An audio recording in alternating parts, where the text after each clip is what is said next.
Hello, and thank you so very much for dropping by this channel.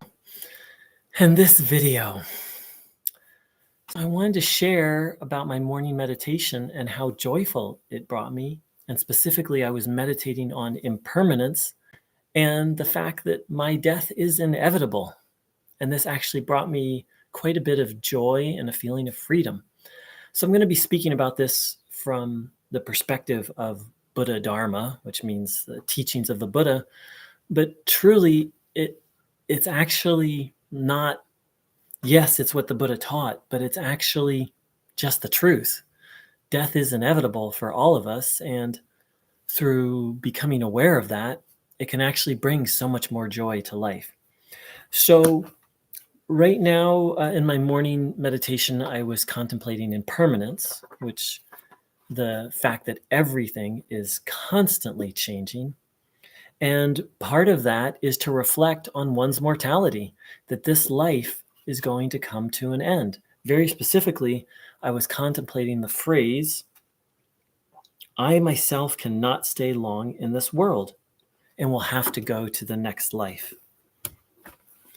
So that contemplation has two parts. I myself cannot stay long in this world, and soon I will have to go to the next life. So the first part is, my time here is short. For myself, I tend to not think about that fact. That even if I live to 120 years, that's not a very long time. If you really think about it, as I really think about the passage of time, right now, this body is 50 years young. And when I think about how quickly it's gone, like specifically the last year is like happened just like that. Most of us aren't going to live to be 120. Most of us are going to live to be somewhere around 70. So for myself, statistically, I only have about 20 years left. That's not a very long time. Statistically, more than half of my life is over.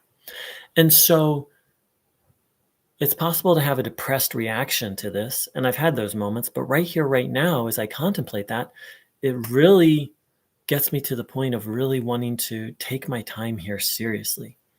And as I dive more and more deeply into the teachings of the Buddha, to really use this time to practice the Dharma, because of what it says, the second part of this. Soon I will be in the next life. That what happened, and very specifically, what happens here plants the seeds for my next life, just as what I did in my last life and all the lives before that has literally planted the seeds that are sprouting. It's very easy to ask, why is my life the way it is? Well, Buddha Dharma has a very clear answer. Seeds from the past are sprouting. Past causes, meaning past things I've done, are having an effect right here, right now. Now, all of this sounds very somber and potentially depressing, but the truth is, we're all aware of this. And the truth is, I spend a lot of my time not thinking about death, not thinking about the inevitability of it. It's almost like I'm trying to push it away.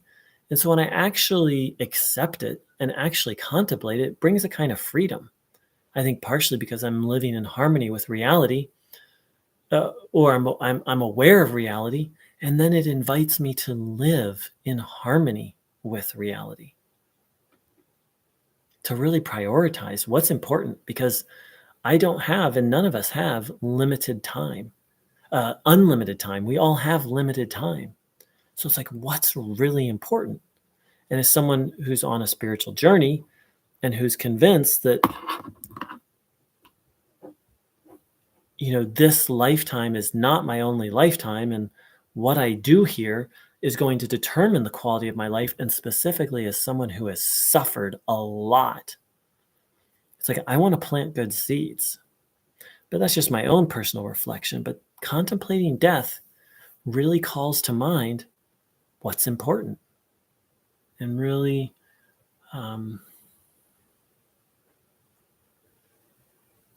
For me, it can snap me out of kind of running on automatic mode. Like I've got my to-do list, I've got my responsibilities, And those are all important to tend to, but that's not the full picture. The inquiry into what is important.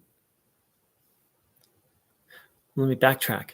Contemplating our mortality can lead one to, and it certainly led me to, asking myself, what's really important? And as someone who believes in reincarnation or rebirth, it's even more so, because everything I do here, I may not experience the effects of it here, but I'm going to experience the effects at some point. And again, as someone who's suffered deeply, I don't want to do this again. I want to plant different seeds so that I can reap different fruits.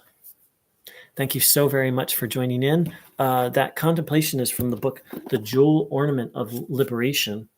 It was page 85. This is written by a Tibetan Buddhist author, Gampopa, and yet it's the first half of the book is not completely, but almost completely aligned with the Theravada school, and certainly with Mahayana Buddhism. And so what I love about this book is the first part anyway, is very universal and really applicable to anyone, whatever form of Buddhism they practice. Thank you so very much for joining in. I wish you a blessed day of contemplating your death, and hence having a rich day, a meaningful day, and a day of progressing. Many blessings.